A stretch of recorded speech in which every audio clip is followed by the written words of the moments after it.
कि अगर कोई ढूंढे से भी ऐसा हमें नहीं मिलता था कि जिस घर में शांति ना हो, और आज ढूंढे से ऐसा घर नहीं मिलता कि जिस घर में शांति हो। इसका कारण क्या है? इसका कारण है संस्कारहीन हो जाना। आप सभी को राधा स्वामी।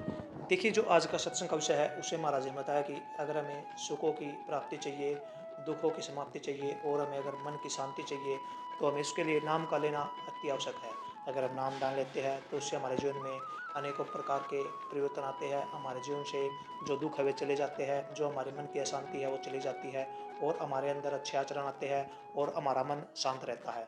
और ये बातें महाराज सत्संग में बहुत प्यारी प्यारी बताई है जो हमारे दैनिक जीवन के लिए बहुत ही ज़्यादा लाभकारी साबित हो सकती है। तो चलिए आपका कीमती समय लेते हुए सत्संग को शुरू करते हैं। कृपया सत्संग को पूरा सुनकर पुण्य भागी अवश्य बनिए। राधा कि 3 युग जो बीत गए, सतयुग गया, त्रेता गया, द्वापर गया, उनमें धर्म का बोलबाला था। ये जीव धर्म कार्यों में रुचि रखता था। काल का इतना दखल नहीं था, माया का भी इतना दखल नहीं था, लेकिन जो कलयुग का समय है उसमें काल और माया का ही खेल है। इसमें जीव इतना दुखी है कि कहीं भी किसी भी प्रकार से इसको चैन, सुख और शांति नहीं है। न धनवान सुखी है, न संतान वाला सुखी है, न निसंतान सुखी है, न गरीब सुखी है। जहाँ देखोगे दुख ही दुख ने अपने पांव फैलाए हुए हैं। जिस किसी को भी देखोगे उनकी शिकायत होती है कि उनको संतुष्टि नहीं है अपने जीवन में किसी भी चीज़ से, किसी भी पदार्थ से, और न ही उनको परमात्मा के प्रति विश्वास और श्रद्धा रही है। और उसका मुख्य कारण क्या है कि एक तो समय का बदलाव है। जिस युग में जो खूबी रही है उसके ये लक्षण और गुण हैं। महापुरुषों ने फरमाया है कि कलयुग में कर्म भी दिखाई देगा, धर्म भी दिखाई देगा, लेकिन लोगों में शर्म नहीं रहेगी। आज अगर हम देखते हैं तो बिल्कुल वो चीज़ हमें साफ दिखाई देती है। क्यों? भाई भाई का प्यार नहीं है, पिता पुत्र का प्यार नहीं है, एक दूसरे के खून के प्यासे हैं। इतनी बुराइयों ने जन्म ले लिया है कि जहाँ कहीं देखोगे कहीं शराब, कहीं विषय विकार, कहीं लड़ाई झगड़े, कहीं आपसी बैर वैमनस्य, प्यार नाम की कोई चीज़ ही नहीं है। जहाँ देखो ईर्ष्या है, द्वेष है, घर घर में ये हाल है।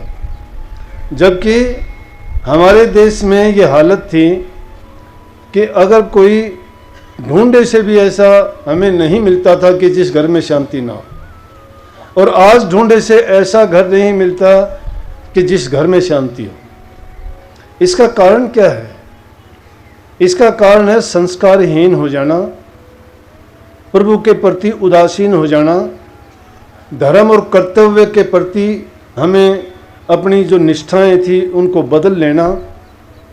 सिर्फ अपने स्वार्थ हेतु ही जीवन को हम मानते हैं कि हमारा स्वार्थ पूरा हो, सिर्फ हमें सुख चैन और शांति मिले, दूसरे के लिए कोई कष्ट उठाना नहीं चाहता।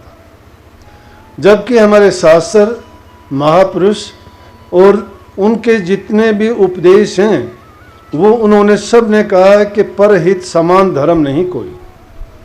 अगर धर्म मानते हो तो वो है परहित में, दूसरे की भलाई करने में। परहित किस प्रकार से कर सकते हो? 3 ही प्रकार से हम कर सकते हैं, तन से, मन से और धन से। तन से सेवा कर सकते हैं, मन से अच्छे विचार रख सकते हैं, अच्छे विचार रखने से ही सभी प्रकार के गुण आ जाते हैं, और धन से भूखे गरीब दुखी की सहायता कर सकते हैं। इन 3 प्रकार से अगर हम अच्छे कर्म करने सीख जाते हैं तो समझो वो परोपकार है, दूसरे की भलाई है। इस युग में भक्ति जीव इतनी नहीं कर सकता, लेकिन अगर वो परोपकार भी करता है, परहित भी करता है, दूसरे को सुख पहुंचाने का काम भी अगर करता है, तो उसको उसके बदले में जो दुआएं मिलती हैं उसके बदले में जो उनकी जिन लोगों को उनसे शांति मिली है, तो अपनी ज़बान से वो उनके प्रति जो अच्छी भावना और अपना जो विचार प्रकट करते हैं, वो उसी से शांति मिल जाती है। दुनिया में सबसे बड़ी चीज़ है यहाँ रहते हुए इस जीव को शांति हो। अगर शांति नहीं है इसको, तो किसी भी चीज़ में इसको रुचि नहीं होगी। थोड़ा सा रोग हो जाता है, आपको कहते हो कि मुझे खाना अच्छा नहीं लगता। थोड़ी सी तकलीफ होती है, कहते हो मेरे से बात ना करो, मैं बात नहीं करना चाहता, मेरा मन नहीं है। अच्छी से अच्छी चीज़ उसको खाने को दोगे, अच्छी से अच्छी जगह उसको रहने को दोगे, अच्छी से अच्छी बात उसको सुनाओगे, नहीं सुना सकते। कहाँ से पैदा हुआ ये दुख? क्योंकि शरीर में तकलीफ है, शरीर में रोग है, मन में तकलीफ है। उस विचार अगर अच्छे नहीं हैं तो उसको कोई भी चीज़ अच्छी नहीं लगती है। तो ज़रूरी चीज़ क्या है कि इंसान को पहली चीज़ है कि उसकी मानसिक शांति भंग ना हो, शारीरिक रूप से स्वस्थ रहे। अब शारीरिक रूप से स्वस्थ रहेगा कैसे? भक्ति की बात हम करते हैं, भक्ति तो बहुत दूर की बात है। दूर की बात मैंने क्यों कही कि एक तो इस युग में जीव की उम्र बहुत थोड़ी है। औसत आयु 100 वर्ष की मानते हैं, नहीं 60-70 में लगभग जीव चले ही जाते हैं। और छोटी उम्र में जाने का कारण उम्र क्यों घटती गई? जीव की जीने की अवधि इसलिए घटती गई कि संसार के विषय विकारों में अपने मन से पैदा करके इंद्रियों के भोग और सुख के कारण इसने अपनी उम्र को छोटा कर लिया।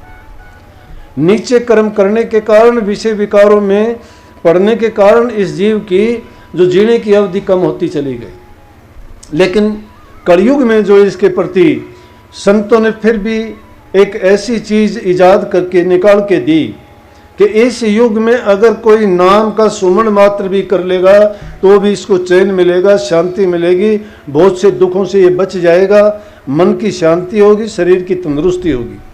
परंतु हम ख्याल नहीं करते।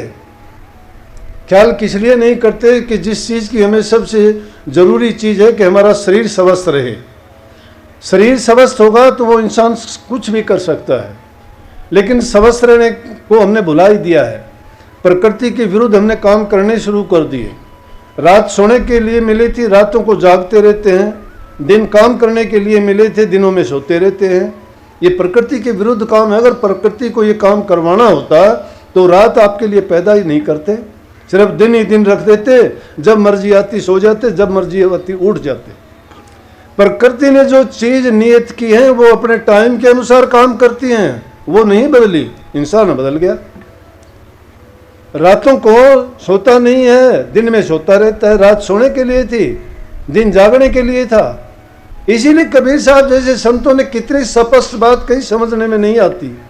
अब भी इस बात पे कहेंगे, मैं बैठा बैठा सोच रहा था, कहते हैं कि अंधों को सूझ है नहीं। अंधे कौन से हो गए कि अंधों को सूझ है नहीं? घट अंदर ही बोले। अंधे कौन है? जो अकल के अंधे हैं वो अंधे हैं। इन आंखों से तो दिखाई देता है, लेकिन जिनको अकल और समझ नहीं है वो अंधे हैं। ज्ञान होते हुए भी अज्ञानी और मूर्ख हैं वो। प्रकृति से दुश्मनी करके, प्रकृति हमारे से बहुत ज़्यादा शक्तिशाली है। हमने प्रकृति नहीं बनाई, हमने अपनी प्रकृति बनाई है, जिसको हम आदत कहते हैं, हैबिट कहते हैं अंग्रेजी में। अंग्रेजी में कहते हैं habit is the second nature. प्रकृति परमात्मा ने बनाई, लेकिन नेचर हमने आदत हमने बना ली। हमने अपनी आदत उसके विरुद्ध बनाई है। कुदरत ने हमारे लिए बनाई थी सूर्य प्रकाश देगा, अंधेरे में जीना चाहते हैं। परमात्मा ने हमें आंखें दी, कान दिए। संतों ने, महापुरुषों ने फरमाया ये चीज इसलिए दी थी कि आंखों से प्रभु के दर्शन करते, अंदर में उसका ध्यान करते, जबान से उनका गुणगान करते, कानों से शब्द का श्रवण करते। लेकिन उन चीज़ों को तो भूल गए, वो चलो छोड़ो। इसने तो प्रकृति से ही दुश्मनी कर ली। कुदरत जो करती है उससे अलग करता है। प्रकृति ने हमें सुंदर फल दिए, अनाज दिए, सब्जियां दी, हर प्रकार की औषधि दी, लेकिन उनको उनके असली रूप में प्रयोग ना करके हमने अपने जीव के स्वाद के रस बन के, जिनको 5 दुखद चीज इंसान की हैं, उनमें आदत डाल के इसने अपने शरीर को बिगाड़ा है। शब्द, स्पर्श, रूप, रस और गंध, ये 5 चीजें ऐसी हैं जो इंद्रियों भोगों के रस के कारण ये डूबता चला गया। शराब किसने ईजाद की? इंसान ने की, प्रकृति ने शराब नहीं बनाई। संतों ने कह दिया कि शराब का नशा क्या करते हो, नाम का नशा करो ना। प्रभु के नाम का अगर नशा करते हो तो दुनिया, ये नशा मायने क्या रखता है? ये नशा तो शरीर को बर्बाद कर देगा, शरीर के अंगों का नाश कर देगा। कितने देखते हैं जवान जवान आदमी अपने घर बिगाड़ देते हैं, प्रॉपर्टी बर्बाद कर देते हैं, पूरे अपने परिवार को बर्बाद कर देते हैं, अपने शरीर को बर्बाद करके कैंसर जैसी बीमारी होके थोड़ी सी उम्र में संसार से विदा हो जाते हैं। कितना सुंदर शरीर परमात्मा ने इंसान को दिया, इसलिए दिया था कि ये इस सुंदर शरीर से कुछ काम करता। स्वामी जी महाराज ने बहुत कमाल की बात लिखी, अगर उसके एक एक लफ्ज को आप सुनोगे तो हैरान रह जाओगे। उन्होंने देख के संसार की गति और हालत कहने लगे कि देखो सब जगजात बहा। एक ही बात नहीं है, सभी बहे जाने लग रहे हैं। कोई समझता नहीं है, कोई मानता नहीं है। ज्ञानी भी है, ज्ञानी भी, विद्वान भी, मूर्ख भी, सभी बहे जाने लग रहे हैं। किसी को ज्ञान नहीं है, वो तो बहना ही था। अरे गरीब है तो दुखी है, लेकिन यहाँ तो अमीर भी दुखी है, सब चीजों से संपन्न है, उसको तो दुखी नहीं होना चाहिए था। लेकिन जो निर्धन है वो उससे भी ज्यादा दुखी है। सब संसार यहाँ का मांगता है। कोई मंदिर के बाहर खड़ा होकर मांगता है तो कोई मंदिर के अंदर जाके मांगता है। मंदिर और मस्जिदों में जाके मत्थे रगड़ के जो खुदा से मन्नत मांगते हैं, उनसे भूखे और भिखारी उसके बाहर खड़े होके उनसे मन्नत मांगते हैं। सब उलट काम हो गया। इंसान की देखो कितनी अपनी आदतों कैसे बिगाड़ लिया। एक मुर्दे को अगर शमशान घाट तक ले जाते हैं तो आके स्नान करते हैं और घरों में आके रोजाना मुर्दों को काट के इस शरीर के अंदर डालते हैं।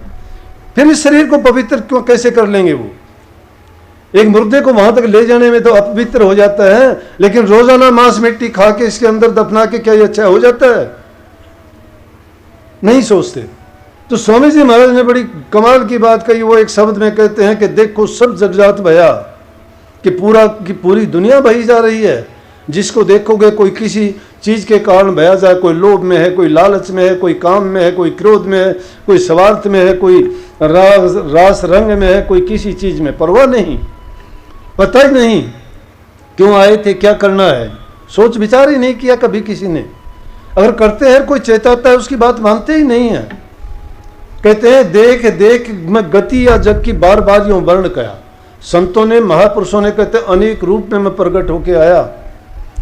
संतों के रूप में आया, फकीरों के रूप में आया, ओलियाओं के रूप में आया, कितने रूप धार धार के मैं आया। अलग अलग टाइम पर आया, इनको चेताने के लिए, बताने के लिए, समझाने के लिए, नींद से जगाने के लिए, अज्ञान को मिटाने के लिए संत और महापुरुष प्रकट होते रहे हैं। गीता के उपदेश में सबसे बड़ा सबको याद होगा, सब सुनते हैं उसको, कि जब जब धर्म की हानि होती है हिंदुस्तान में, तब तक महापुरुष उनका उत्थान करने के लिए यहाँ आते हैं, धर्म की पुनर्स्थापना करते हैं, जीवों का अज्ञान मिटाने के लिए आते हैं। लेकिन ये क्या है कि यहाँ हम मान बढ़ाई के लिए, अपने सम्मान के लिए, अपने स्वार्थ के लिए काम करते हैं। ये स्वार्थ की चीज़ नहीं है भक्ति। भक्ति तो जीव के कल्याण की, जीव के कल्याण के बारे में तो कभी सोचते ही नहीं। तो क्या कहा कि जब भी मुझे मौका मिला, देख देख गति या जग की बार बार मैं यो वर्ण कया, चारों जुग 84 भोगिर अति दुख पाया नरक रहा। जीव का इतिहास यह है कि 4 खान में ये दुख पाता है, घूमता है, कभी कुछ बनता है, कभी कुछ बनता है। कभी इसको जिंदगी गंदी से गंदी चीज खा के गुजारनी पड़ती है, कभी इसको किसी योनि में जाना पड़ता है, कभी ये जेर में लिपटा पैदा होता है, कभी अंडे में पैदा होता है, कभी पानी से पैदा होता है, कभी इसका कोई, लेकिन इसको ये पता ही नहीं है, आता जाता रहा। लेकिन असल चोला जो इंसान को मिला था उसको भुला दिया। और क्या हुआ कि जन्म जन्म दुख पावत बीते, एक छिन कहीं न चैन लया।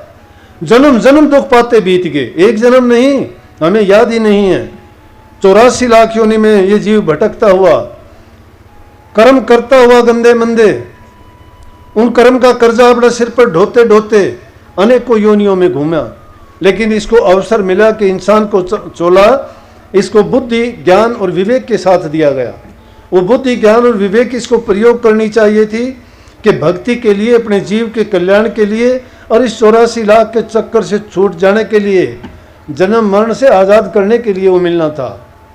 लेकिन जन्म जन्म दुख पावत बीते, कहीं एक छिन, एक पल के लिए भी इसको कहीं आराम नहीं मिला और पाप पुण्य बस विपत्या भोगी। इसको विपत्या भोगने का कारण क्या बना?